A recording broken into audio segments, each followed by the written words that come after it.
Are we live? Are we live? Because it's a Thursday live stream. And, one of the things I said, this was before I left Talking Giants and stuff. I was like, next year I'm keeping my schedule a little more open to not be, forced to do an O-line report every single week.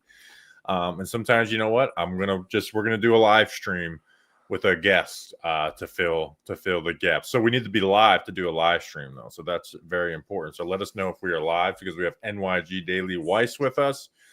And he needs to know if he is live. And the chat's not letting us know. So I guess we're not live. How's things going with you? We could catch up since nobody's here, I guess. All right, the people are saying we're live. What's going on, dude? Thanks for jumping on.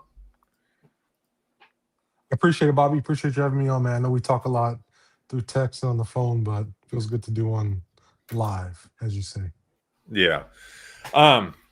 So just want to set a few ground rules before we get into this. Because I don't want to, there's certain things that I won't talk about, and we're not going to talk about Darius Slayton at all in this. I'm just letting you know we're not allowed to talk about that. I've been given orders, no Darius Slayton talk at all. But everything else is free game. What's going on? What do you got on your mind in Giants? How are you, Bobby? You were one of the people that I was calling out last week when I said why nobody's talking about Darius Slayton. So glad you're living up to that critique that I have of you. It seems like every time I see one of your tweets, it's like, why aren't you talking about Darius Slayton? And I'm like, I don't know. It's like it was a 1st and 10. He was going to get lit up, and he ducked for contact. Like pulled up on a route. Slayton's been so frustrating this year, and he has always been a frustrating player, right? No matter how much I've defended him at times, like he has been a frustrating player. But I've always said, it's like, all right, but he has production that makes up for it at times. Doesn't make up for everything, but makes up for it at times. And then the other thing, you could replace this guy with his. I was like, all right, then do it, please. I've been asking for, since 2020, I've been asking for us to find someone to replace him, and it hasn't happened. And this year, where you need his production more than ever, it's like you have the Saints game, and then last week outside of that drop, he did have a big touchdown that got taken off the board. But he has been like, obviously I was in favor of that contract. If he keeps doing this every single week, I'm going to not be in favor of that contract. He's got to put up damn yards. I can't believe we're starting this off with Darius Slayton because of a joke. But like, in all seriousness, he does start putting up more yards every single week. Like, you're needed desperately. Like, we're gonna have Ray McCloud starting at receiver this week. Be a captain. Be a captain. Like, you're one of the leaders in the locker room. Like, this is a whole different big conversation about accountability, and it's a joke, but it's also like a serious thing in my opinion about how there's like nobody wants to talk about the fact that Darius Slayton fails to produce for this team. And the only time we really talk about him is him dropping a pass, or like what he did last week when he pulled up on a route, and nobody mentioned it because he was going to get lit up. Well, no one mentioned it because it was a 1st and 10, and then they end up converting. And because Darius Slayton is always friendly with the media, and the media doesn't want to call certain players out that. Well, no, because I didn't even see fans really mentioning it much outside of like within that 5 minutes. I didn't see anyone bringing it up afterwards. But he's just got to produce. New Orleans game, even after the New Orleans game, I didn't see. I mean, fans were talking about the fumble. I don't recall. Look, I had my Darius Slayton moment on my pod, and I don't want to hijack your show with Darius Slayton. I'll just say this: he's a captain. There's no accountability. He doesn't make winning plays. He's making $13 million a year. I need more. Like, I need you to step up. Like that team captain role should mean something more than his salary. In my opinion. I've been a Slayton defender too, and I'm like, this is the most down I've been on him since 2021, when it seemed like it was just the end. So like he's got to start producing, right? Like it's the reality. If he starts putting up his usual 50 to 60 yards per game when he's been in this role, and he has a drop one every 3 weeks, then people will get back on Darius Slayton's side. We're very much a "what have you done for me lately" fan base, which every fan base is that way. So just got to start doing. But want to hit some of your guys' questions as well too. See what everything is. What's on your guys' mind? What's on Weiss's mind? Putting together preview notes, and this 49ers team is I don't think it's even as good as its 5-3 record. But also, it's in a week where the Giants are just like, man, we got no corners. We've been living out of 12 personnel, and Bellinger might not play. It's like the Giants are, they just lost Cam Scatterboo. Like, so the Giants are kind of in a similar situation. So it's not even like they're worse than what they've looked like, because the Giants are going to be missing some key pieces this week. Yeah, I mean, I think the Scatterbo injury really, really hurt this team, both like with his production, but also what he meant to the team. And yeah, I mean, they're banged up defensively, probably gonna have to play Deontay Banks again. We'll see about Holland, but like maybe Flott won't play, so it's like who plays opposite of Deontay Banks? I don't even know. Um, so yeah, they're beat up, and then Jarek Bernard Converse, I think, is the guy they just called. I So, thought it was Corey Rico Black. Payton coming off. Could be Corey Puerto Black and Rico. Rico Payton. Yeah, yeah. I don't know. It's a tough matchup, but San Francisco I think is also beat up. I think I wouldn't be surprised if the Giants pull this one out, especially if Mac Jones plays. I think there is a game in there where our defense does perform a lot better than what we expect, especially against an opponent that we don't expect them to perform well against. But 71 points in the last 5 quarters, gave up, what was it, 270 whatever yards on the ground last week, 9 yards a carry. 277. Yeah, going against Kyle Shanahan, who obviously has Christian McCaffrey, loves to run the football. I mean, doesn't bode well for this team if they can't sustain, get off the field on third downs or avoid this situation where they get the opposing offense in 2nd and 20 and then give up, 25 yards on a run play. So yeah. But I'm going to give you guys a full 49ers preview tomorrow, so I don't want you guys to get bogged down. What do you think of the we've texted probably a little bit about it, but this whole Carl Banks versus Dexter Lawrence thing, people who haven't seen, Carl Banks basically called out Dexter Lawrence saying you're not respected. And Dexter Lawrence clapped back being like, check the numbers. I am respected. He's delusional. Like, he doesn't know what he's talking about. And it is crazy. This is what happens in a season like this, where it's like, all right, what's the topic of the week? It is Dexter Lawrence, right? So, we did a segment on Dexter Lawrence on our mailbag pod. We'll talk about it a little bit tomorrow as well, too. What is your whole take on this with, like, even just Dexter Lawrence in general, Carl Banks? I did find it funny that he mentioned in his clip today that, Dion Dargan, Giants, director of comms, had a conversation with him about keeping it in-house. Brian Daboll talked to him. And then Pat Leonard had an article talking about, hey, this coaching staff never takes accountability and never holds anybody accountable. So a guy like Carl Banks does. I feel like we're in a world where, like, everybody in this is a little bit right and everybody in this is wrong too. Absolutely. I mean, I couldn't agree more. I think the people that are right are usually the ones that are in the middle of this whole thing where, look, my take on it is, I remember, I criticized Carl, and I know I don't matter, but I went at Carl a little bit last year over some of the stuff he said.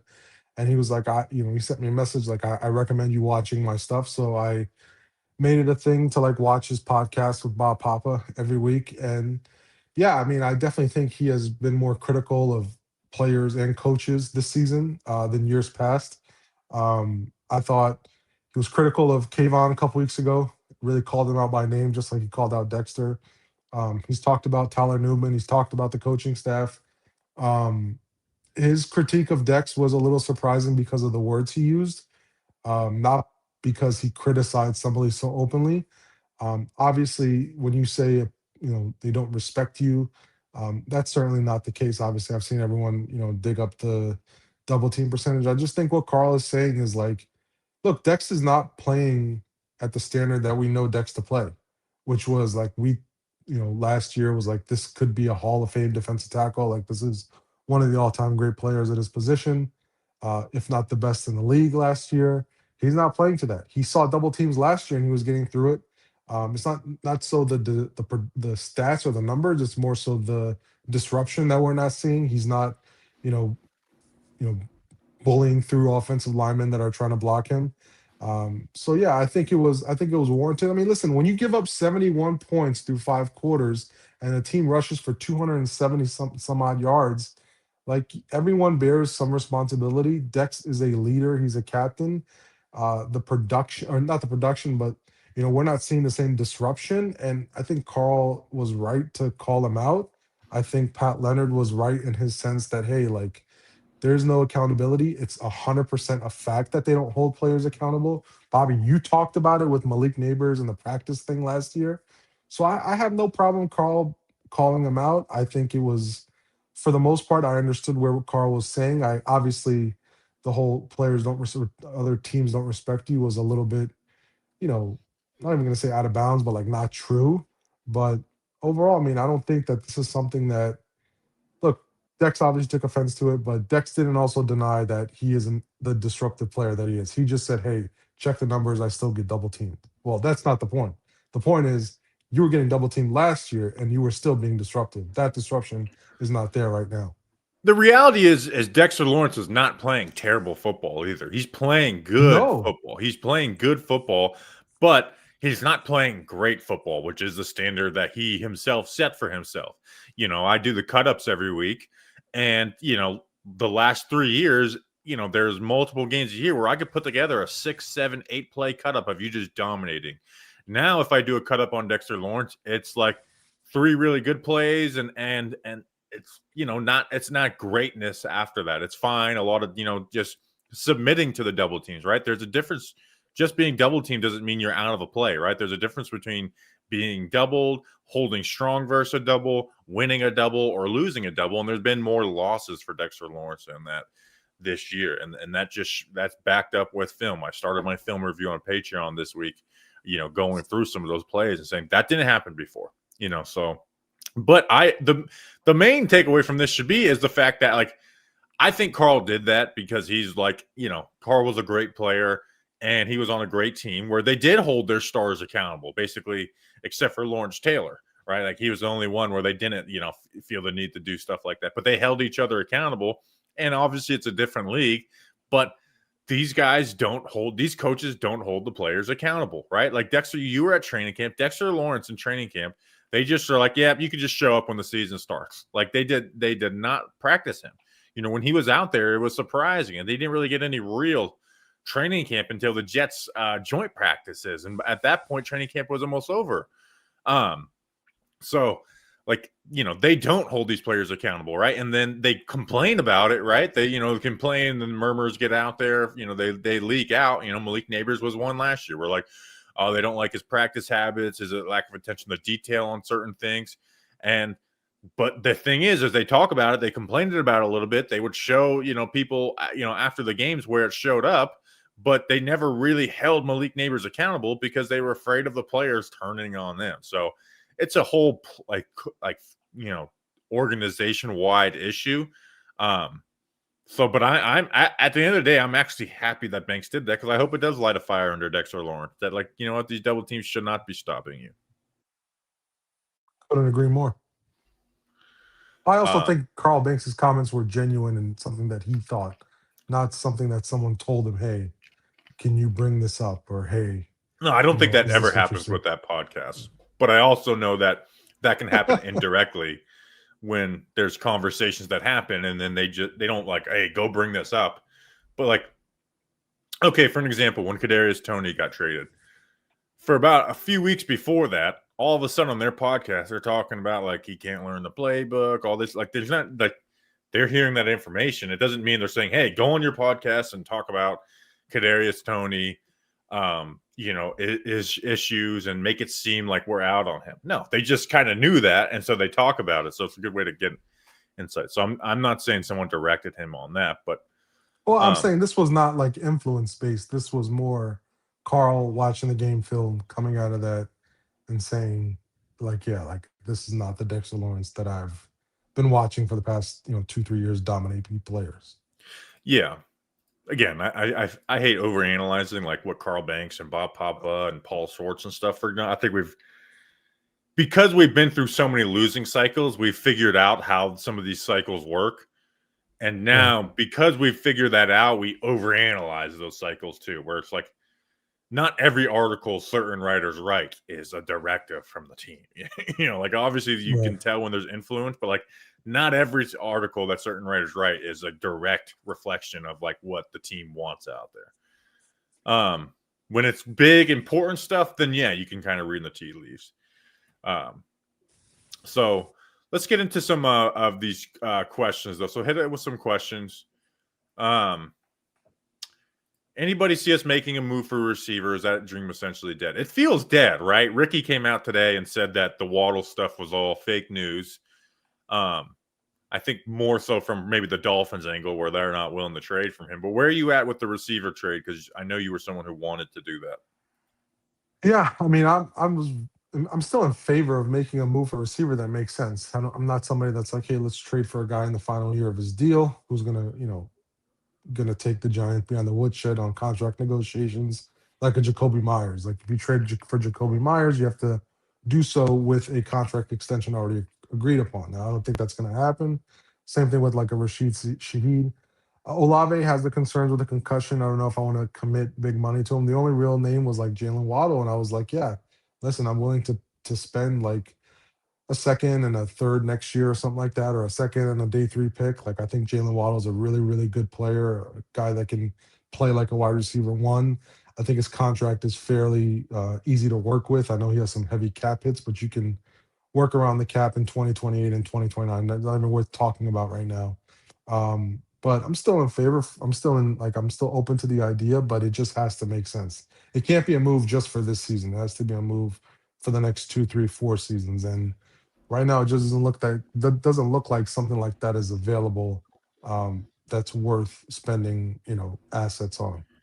Yeah, that's been my thing with this too. Is like, would you make this move on March 1st before 2 weeks before free agency starts, 2 months, a month and a half before the draft? Is this a move you would make then? If the answer is yes, then all right, let's do it. Obviously, I'm not just going to agree with it. Got to see what the move is, and that's why Jalen Waddle was the one. Olave, I know the concussions are worrisome, but I think he would be a perfect fit.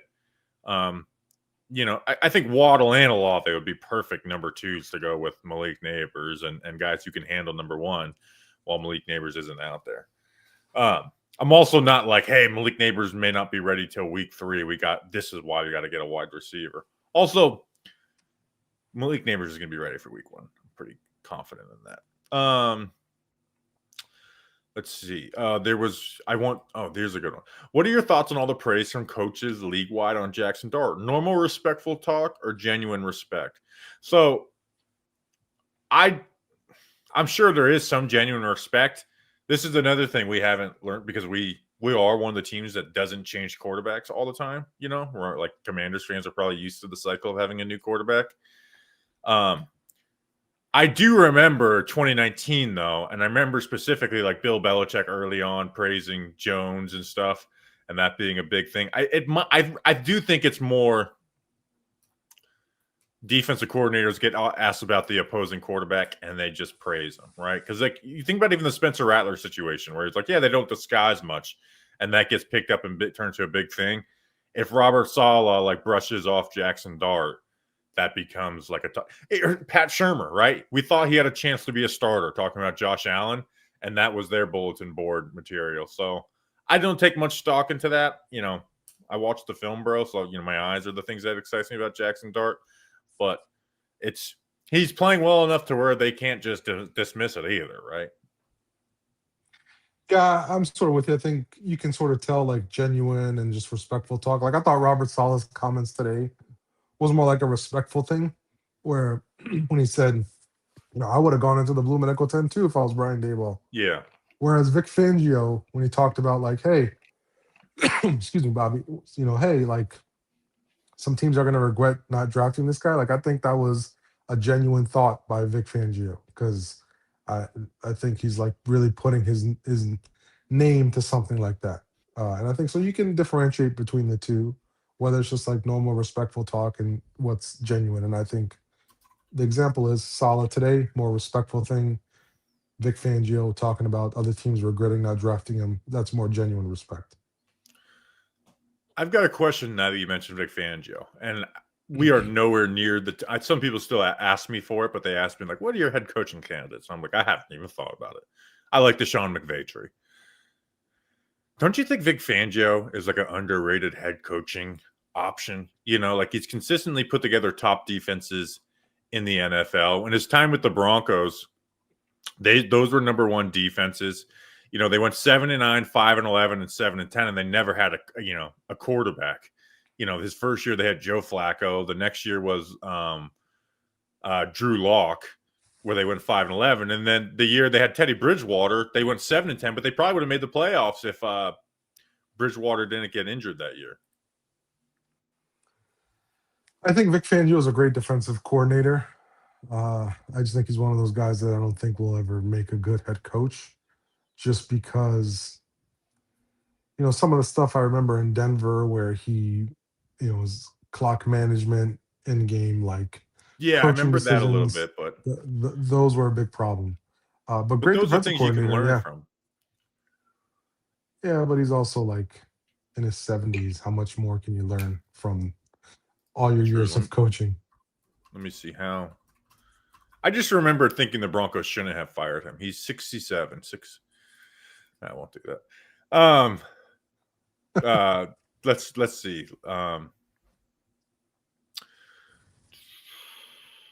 Forgetting wide receiver, are there any trade deadline trades you're interested in, particularly something like cornerback or safety?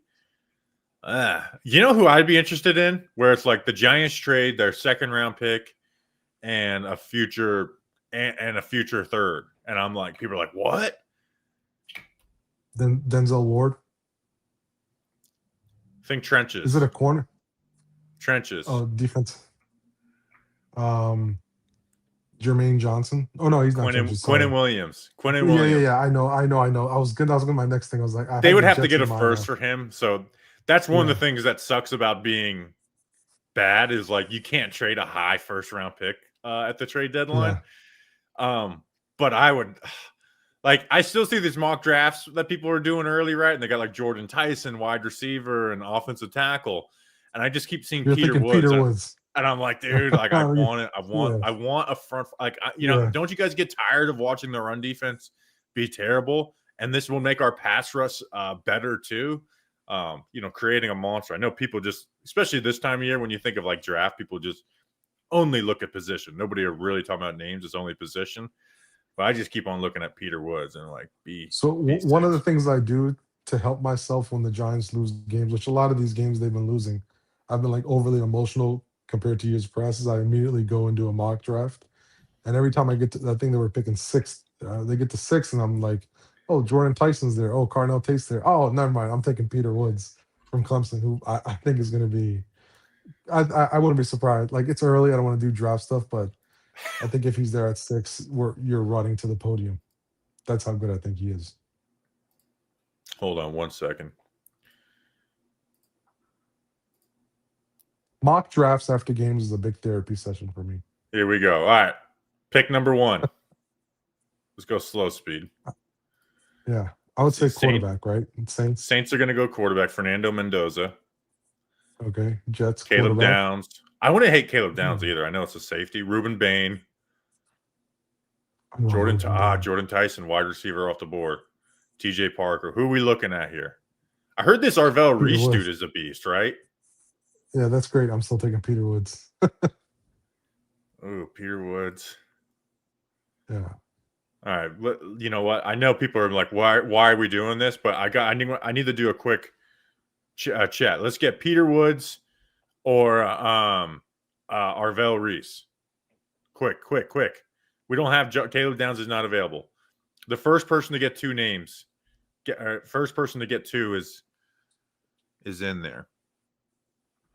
I'm going to tweet out. We just took Arvell Reese or Peter Woods in a mock. Reese is a beat. Everybody wants to talk about stopping the run until the offseason comes around, when you have to sign a player to help you stop the run or draft a player. Or how about offensive line? Yeah, exactly. That's another thing, right? Where I haven't watched we did watch the tackles. Isaiah World is the one I like, but I don't think he's viewed as like a top 10 prospect. And maybe I'll change my mind. He's like 6'8", right? I think he's 6'7". He's so athletic, dude. And he's long. Like, Now there is some like bad moments on his film. Is like, is this a guy who's just like big, athletic, and doesn't ever figure it out? Hold on. I do like the Miami tackle a lot. Francis Muaga, I think his name is. Yeah, so we But looked at him. that's just watching a lot of Miami stuff. And I thought he looked better as a guard, but obviously could be a tackle too. But people are like, "Oh, take an offensive tackle." I'm like, "Oh God, you guys just never want to take the offensive line super serious. Want to complain about it, but not take it serious." All right, so we took Peter Woods. All right, let's get back to the real New York Giants stuff, not mock drafts. I bet you that triggered a lot of people. Really, the chat is basically arguing about Daniel Jones right now, which is fun. Oh, come on. Let's see. Let's get a couple of questions in here. Christian, which player has the most to prove during the remainder of the season, but isn't getting talked about much? You know, here's something I'll say: Cordell Flott, because Cordell Flott has been really damn good. I think if he has a strong second half of the season too, like we're talking about, like signing him to a real contract. If it tails off and it's just average or so, then we're talking about like, all right, this could be a position of upgrade. So I actually think it's Cordell Flott, right? Because like Bobby Okereke, sure, but he's going to get cut. Like he's been too bad for too long at this point. Tibbs, obviously, but like we know what Kayvon kind of is as a player overall. I don't think his contract number is changing dramatically. And then the other guys are like first year, second players who will be here next year regardless. So I actually think Cordell Flott is John Michael Schmidt. That would be my guy, because okay. I think that if he plays well, I don't think like you're going into the offseason like I need to bring in a center to compete with JMS. You can feel comfortable to give him that. It'll be his fourth year, right? Yeah, fourth year next year. So he could you kind of just live it out. Like, all right, we got this at center again. We improved guard, kind of like what they're doing with Cordell Flott this year, where they kind of let it play out and he earned himself and he got better, and now he's we're talking second contract. So I think for JMS it's that he plays well, you kind of leave the season on a good note. You go into the offseason like, okay, I can count on JMS going into next year. I don't have to like make a significant investment in bringing in a center to compete with them next year. Yeah, I don't think JMS is ever going to get to a player where I'm like, oh, we should resign this guy. But he can be what he's been, where I'm like, all right, we can. The O-line approach this offseason can be, we're improving the guard spot at 2 spots and leaving center the same for one more year. There was another question I saw. Oh, Trash Man wants to elevate Elijah Chapman now that Daniel Bellinger might miss. Nope. Suck it. I didn't even know he was still on our practice squad. I know. It's very funny how he went from like the surprise cut to like, he's not even above Elijah Garcia on the practice squad rankings, which I got to update the practice squad rankings now that Juice Wells is gone and Swayze Bozeman has been added back. Do you spend big on Tyler? I don't think the Ravens are letting Tyler Linderbaum walk. I think that was more of a we don't want to. And the answer to that question, is determined on what happens the rest of the year with JMS. Yeah. Well, also we could bring Tyler Linderbaum over with John Harbaugh, which I am fully. Like I said, I told people I'm not interested. I'm not talking head coach candidates. Even though I did bring up Vic Fangio, and now I'm going to say I'm all in. Like I'm rooting against the Ravens all year, where they feel like that's like, all right, this has been a nice long run, but at the end of the day, all the good things have to come to an end, and then we get revamped John Harbaugh trying some new things out. I'll say this about Harbaugh: I live in a house that's very Ravens fans. They were talking about getting rid of John Harbaugh after week 1. And it really started to pick up steam like after the Lions Monday night game, where they're like, we just need a new voice. Unfortunately, looking at the Dolphins schedule and the Ravens schedule, I think they're about to go on a run here and like rip off like 4 in a row. But if they lose these games, That's where it Yeah, really gets hot. tonight is big for the John Harbaugh hot seat. You lose to Yeah, Miami tonight with Lamar back. Oh man, that's gonna be tough. yeah. Which I do think the Dolphins are going to cover. But let's see. Ravens fans have. I think after every loss, the Ravens fans have been saying to fire Yeah. John Harbaugh. They've lost a lot of games that you could envision the Giants losing. That's the one thing that's Yeah, scary about yeah. about That is the John only thing is Harbaugh. they lose these late games and they're like up two scores Yeah, and they end up losing them. yeah. So that's the only thing that scares me is like, Yeah, but at the same time, like Andy Reid was kind of known for like yeah, no, worst time no. management, and I would love John Harbaugh. I'm just saying like the one thing that would concern me is like they lose a lot of games that the Giants lose to. yeah. It would be. People saying, "What about Tom?" I would rather have Harbaugh than Tomlin. Like I agree. I'm so I sick agree. of the Steelers just getting over 500, and Yeah. it's not a shot at them, but it's just like, man, they just part of they're really good at what they do, and there's things I do love about Tomlin, but also there's a little bit of get with the times, and I'm not talking about tanking out for a year to get a quarterback. It's just like they don't adjust what they do. What they do really What well, was and the that gets last? them Who 9. was the last? Who was the last Mike Tomlin assistant coach that became a head coach? Because I know the Ravens, Mike McDonald, right off the top of my head.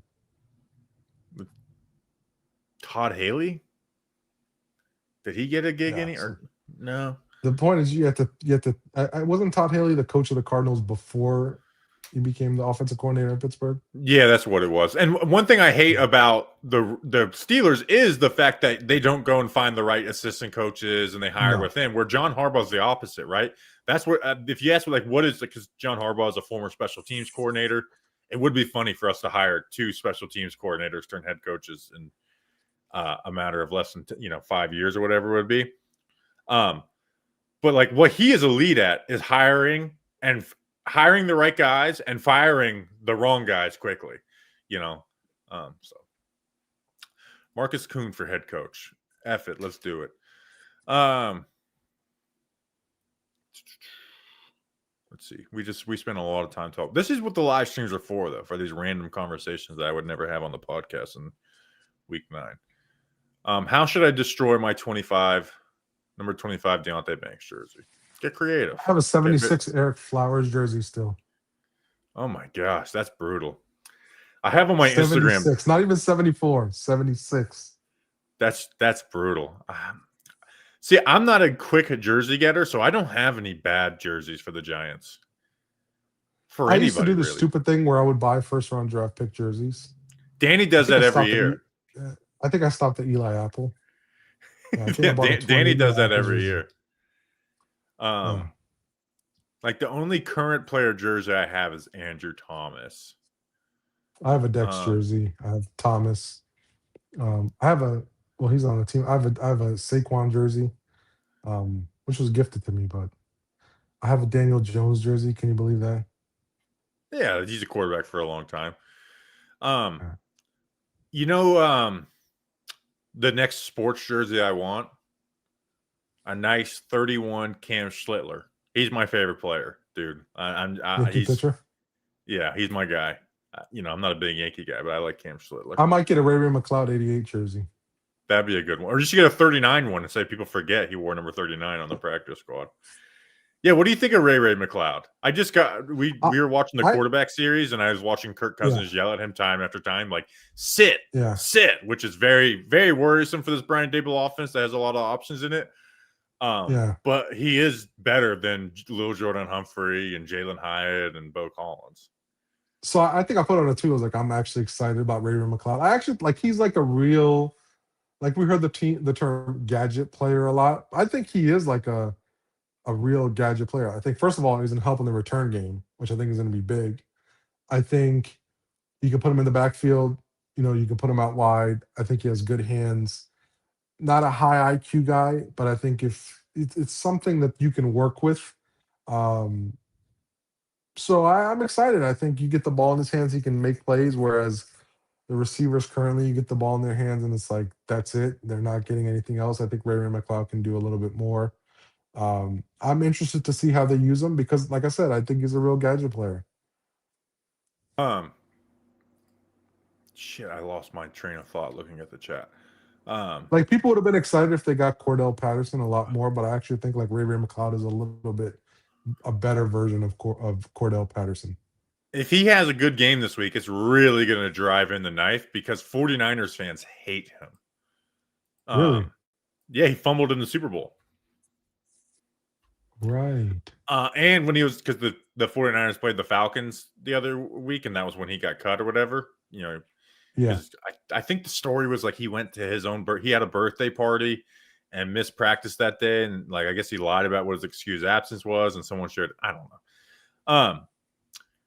And so he's like, I can't be out there, but just go and take care of business. You guys know what I mean, whatever. And it was basically like, screw the 49ers. And 49ers fans were very mad at him.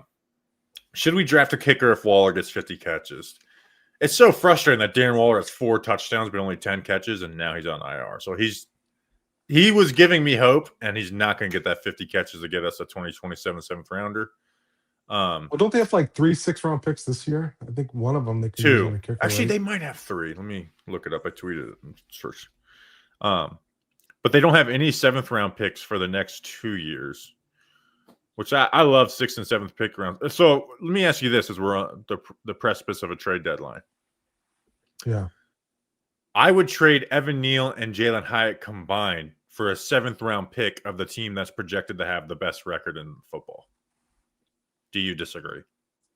Like, I just want them off the team. And if you could get me something for them, I will praise Joe Shane for it. Yeah. I mean, listen, the Hyatt thing is over. Like they actually gave him a try, and it's like they're like this is over.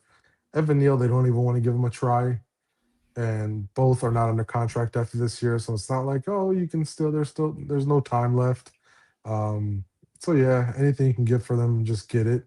So yeah, I just think like if I were to tell you either Evan Neal or Jalen Hyatt turn into be an adequate NFL player, which one do you think will is more likely to be one? Jalen I Hyatt. think it's Evan Neal. I think it's Evan Neal. He can't. His balance is too bad. He's too slow. It just can't do it. Where Hyatt can find a role as a 400-yard per year receiver on Do you some think team Jalen with a Hyatt big. can become a returner, like a No, returner? absolutely not. No. No, he doesn't have the quickness to be a returner. Okay. I couldn't believe the Evan Neal propaganda that came out of the freaking Giants building in camp. The Giants do have 3 6-round picks: the 6 from the Jordan Phillips trade, the Darren Waller trade, and then our own 6-round pick. Over the last 10 years, which DC would perform the best with this group of players? That's actually so. The last 10 years is I already have my answer. I guess it's Spags because he's just the best defensive coordinator, right? Yeah, but I loved Patrick Graham. I And love him like, too, but he does play a passive style of defense. but you talked about Vic Fangio earlier, and this he hasn't been a head coach, but I think Patrick Graham would low key be a good head coach to hire. And I know that's going to shock a lot of people because his tenure here was up and down. But like, I think he's a smart guy. Players love him. Like, I wouldn't mind like if I heard they're interviewing Patrick Graham, I'd be like, oh, that's interesting. I think that's a quality candidate to talk to. Yeah, he's done really well with the Raiders. I'm a big Patrick Graham guy too, and I think he's a friend of the show. I always liked Patrick Graham. We made T-shirts for damn Patrick Graham. You did. What was it? Remember what Bacon his nickname? shake, Well, yeah, we made the shake and bake shirts, which were always my shake and bake. favorites. Yeah, It was Black Picasso. Remember they called him Black. The players called him Black Picasso. So we had something a thing like of that. it Yeah, with like whatever those art things are called. yeah. But yeah, I love Patrick Graham. I thought he's intelligent. Now again, he plays a passive style of defense, which can work, but Didn't have a also lot of like talent, Bobby. Didn't have a lot of talent back then. I think there's talent on this defense now. Oh, yeah. I mean, compared he to when got he was career there. years out of guys, right? He got a career year out of Leonard Right. Williams, James Bradbury, Blake Martinez, Logan Ryan at safety, right? He really helped develop Xavier McKinney quickly. And Julian Love. Yeah, and that was with no edge rush, right? Like our pass rush No. was Kyler Fackrell.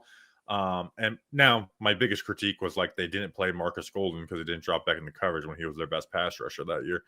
But they got Azeez Ojulari. So I was a big Patrick Graham fan. Like his defense was 9th his first year. I think they were ranked like 22nd or whatever the next year, but the offense put them in terrible situations time after time. So I like Patrick Graham too. But Spags has also done. wanted to keep him around. But I like Spags' aggressive style, right? Spags has had years as a bad defensive coordinator too. Because everything's so great in Kansas City now, people forget that it was fire Spags in Kansas City, after one of those years. So, Drew is a blitzing slot, the pass rush. Yeah, Spags would, Spags does a great job getting one-on-ones for Chris Jones. So I love Patrick Graham too, but Spags is like he's entered like another level as defensive coordinator. But it's a good question. That might be a nice poll for people. It'd be funny to see how many votes Shane Bowen would get. Now, Spags would also win that poll, though, because there's also New York Giants. The Super Bowls. Yeah, you're going to get that. Let's see.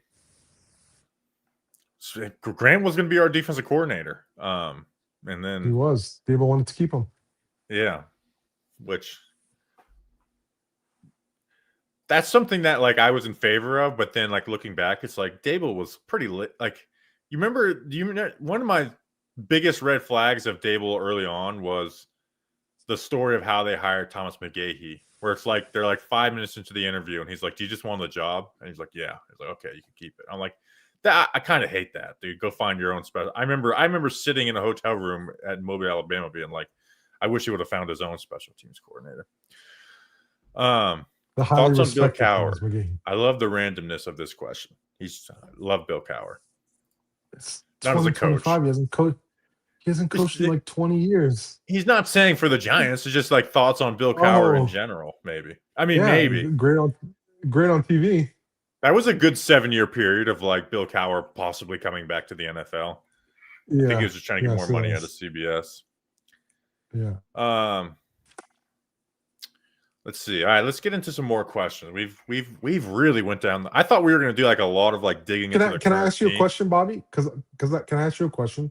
Speaking of coaching and all this, and I know you don't want to do big picture thing, but like, no, we do big picture. That's what live streams are for.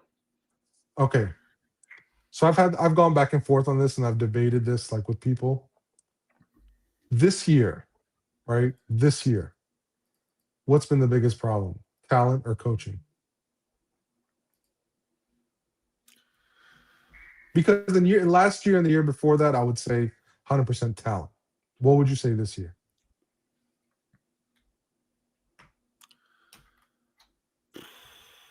That's tough. Because as much as I don't like looking at one-score games as an excuse, with great coaching, they'd be absolutely. Maybe you are 4-4. You beat the. You know what? I'm gonna shit. You know what? I'm gonna say talent. You know what? We've gotten so used to bad, untalented teams that a team that's not totally devoid of talent, we're like, oh, this should be better. But you know what? I don't think it's a very talented team, right? I think the draft class last year got overrated in the moment by people. Oh, what a shocker. It's almost like that happens every single year. Just like it did. It's already happened this year, right? Where it's like people are crowning Marcus Bowe. I was a Marcus Bowe guy, but like, what are we doing crowning this guy for? Or Thomas Fedoni is a great draft pick in the preseason. I was like, that's crazy. Like, all 7 catches in the preseason. How many times have you guys seen the preseason lie to you? But so I will say talent. It's the coaching surely has not been good, but the depth is terrible, right? Like I'll use last week as an example. I think Shane Bowen called a fine game, right? I know not everyone's going to go watch all 22 like I do. That's not the expectation. And I want Shane Bowen fired. I think he should be fired, and I would do it right now. But he called a fine game, and the players were terrible, right? The corners stunk. Cordell Flott covering Devontae Smith was not able to handle him, even though they gave clear double team help to try and avoid Jalen Hurts, to try and get Jalen Hurts to avoid throwing to Devontae Smith. The linebackers were terrible. Nobody played any damn run defense. Dexter Lawrence was great, but he didn't play up to his level. The pass rushers outside of Abdul Carter didn't do much. Don't let Brian Burns one sack lie to you. So I'll say the talent. Like, the players sucked on Sunday. So I'll say the talent still. But I do hate the coaching on the defensive side of the football. I hate the coaching on the defensive side of the football. I'm not going to disagree with you about the last Sunday, although I would say that Shane Bowen is just there's just so, like, you have to, like you said, I would fire him. The thing is that his messaging is either not getting across, or and you should fire him for that if his messaging is not getting across, or he's not even like talking about the issues that they're having, which again, he should be fired for that too. But week 1, Bobby, I don't think Washington had more talent than them, and they just weren't prepared. They weren't prepared for any of that. Week 2, the Dallas situation in the final, 30 seconds. I mean, and it's not like the offense was doing something unique. They were just throwing the ball up every play. You have the lead with 30 seconds remaining, and you essentially give Dallas a field goal. Kansas City was whatever. Kansas City's Kansas City, obviously, but I think it's coaching this year. Like, I think they have enough. And again, this is not a Joe Shane defending he should come back next year. I'm just pointing out at how much actually Brian Daboll has regressed as a head coach. And I know that's crazy to say because he won 3 games last year and 6 the year before. But I think he's regressed so much as a head coach. You talked about it with me off air. The blue tent thing was just so embarrassing. And if they would have lost that game, going back and thinking about it now, yeah, like, I think he would have been fired, honestly. Yeah. I think if they lose that game and that blue there, tent thing, I think he gets fired after that game. The lack of accountability, the fact that his training camp is just so watered down that every year his team comes out and just gets absolutely, bitch slapped in week 1. Like, got bitch slapped by Dallas, 2 years ago. Last year got, beat up. And then what happened again this year with Washington? Like, I think it's coaching, man, that's really held this team back. I know the Jackson Dart spark has kind of like erased a lot of his offensive issues, but like he wasn't putting Russell Wilson in position to make plays that Russell Wilson can make. You telling me you can't get Pittsburgh's version of Russell Wilson out of him from last year?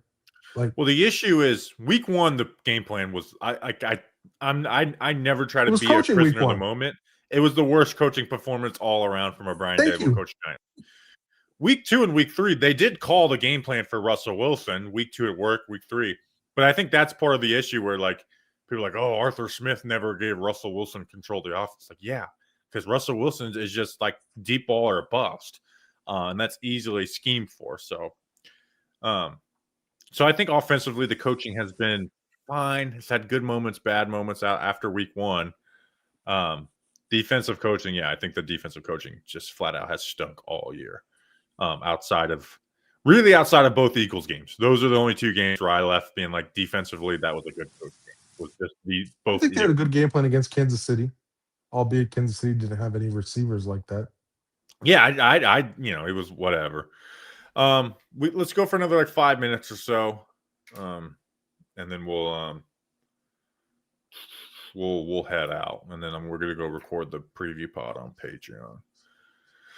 But and I think you're of the same mind as me. It's week 9, a lot of football left, but I think in a month from now, when the conversation does become all big picture stuff, it's going to be time to fire these dudes. Do you see them changing your mind in this next month? Brian Daboll has to finish 7-10. I'll put a number on it. I don't really want to put a number on it. They're like, oh, I want to feel good. I think looking at the schedule, I think you gotta go 7-10. I think 6-11 maybe gets them another year, but the coaching has been so bad. And I think unfortunately, and then they fire the DC. Yeah, yes, yes. That's But the then thing is if you like go even that's if where you go I 7-10, I think Brian Daboll. It's crazy. I know it's crazy. We'll be coming off what I just said, but I think they'll give him like a little phony extension to kind of sell the idea to other defensive coordinators. Like, hey, we're committed to this coaching staff. Like, come on in. Like, we'll give you. It won't be a one and done type thing. You know what I mean? Kind of like the set, like these fake 1 year contract extensions that they give to these coaches to kind of like yeah, make the you don't want them on an coordinator job more expiring enticing. contract. Right. But here's But I think where I regardless what really get happens, it. I think Well, Joe Shane is safe. yeah. Here's what I get sold, like really just convinced that like they should be gone. I'm actually going to write this down for my thing, which people copy. But that's another time for another story for another time. That's a nice Florida shirt you got on, by the way. Thank you. You know what? I actually bought it in New Jersey. I bought it in the Macy's in Nutley, New Jersey. There you go. Let's say you bring them back. It's still like a toxic environment, right? Like people hate these dudes. And word spreads quick. Like, all right, so are you going to keep Shane Bowen? That's not good. Are you going to fire Shane Bowen? Right. So they're just going to go get another run of the mill DC. They're not going to, do what they should have done when they struck out on their top hires. They should have went to college and got someone like, maybe he's not ready yet, but this guy's up and coming. Let's bring the Georgia linebacker coach and make him a DC. Screw it, right? Like he's going to be here eventually. Let's try and accelerate that process. So I've seen kids at Mel High with that shirt. Right? Maybe all the Macy's carry the damn thing. So that's where I'm just like, it's just still a toxic environment. I don't like the way they do things. So it's just like, I just don't feel good about them, right? And I just don't see that fully changing.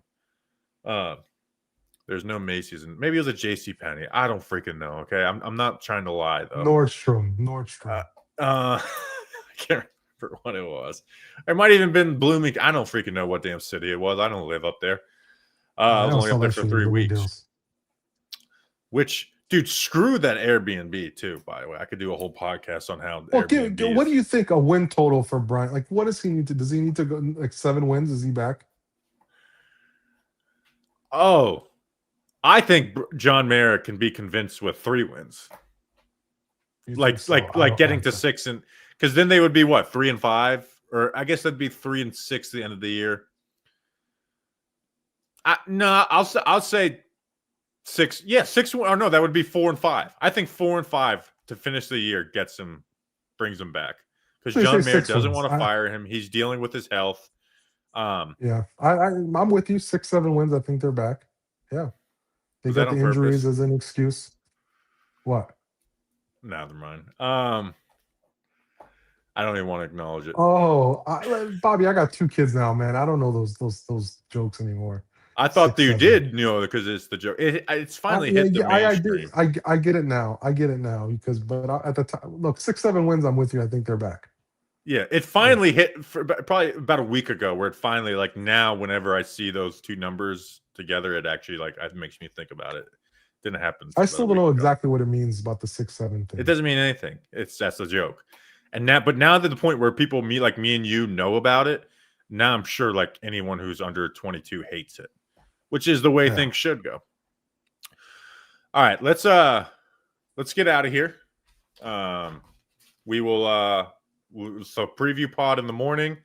Weiss, thank you. Everyone go follow him at NYG Daily. I'm sure you guys already are. So we'll see you tomorrow. Don't follow me if you're going to defend Darius Slayton. Don't follow me if you're going to tell me he's a good receiver. Go do it. Don't do it right now because he'll realize it's the joke. But if after Darius Slayton's first catch on Sunday, just start mass tweeting at Weiss, being like, "You hate this guy now." He desperately needs a touchdown.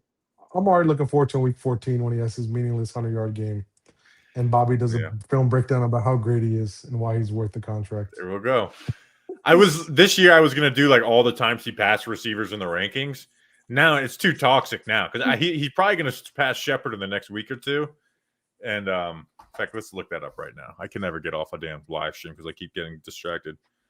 No, because I can already see it. Like Darius Slayton goes for 8 for 106 and a touchdown against the Raiders when the Giants are 3-0 9, and you're going to sit there and tell me why, with a better coaching staff, this Hey, you receiver is going wanted to him back excel. too. Yeah, he'll pass Again, Shepard on Sunday with 7 yards. You wanted him I back bet you too. doesn't get it. I was fine with bringing him back, but it's okay to be wrong. And like, I don't like to go after people who are like wanting Darius Slayton back. I'd rather go after Darius Slayton Well, my whole himself when he thing is I've drops a wanted a pass. replacement for Slayton, and until there was no replacement in free agency, and then what were they going to go into this draft being like we're going to replace him? I mean, they took Carter 3, and they knew they were trading up for Jackson. Then they you're going to pigeonhole yourself into taking a wide receiver with the 3rd round pick. That was my whole thing. So, all right, that's the live stream. We'll see you guys when we see you. Weiss, thank you for jumping on. Until then, let's go Big Blue.